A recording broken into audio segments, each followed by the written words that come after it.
কেমন করে ঘুমাও তুমি ফজর করে কাজা,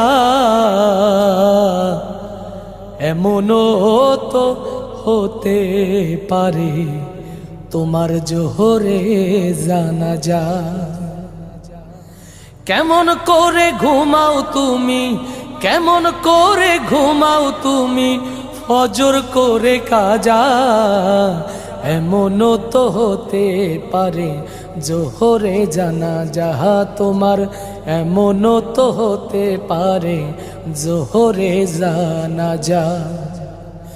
মুসলিম হই না জন্ম নিলেই মুসলমানের ঘরে, কাফের মুমিন তফাতটা হয় সালাতের উপরে, হে মানুষ সালাতের উপরে। মুসলিম হয় না জন্ম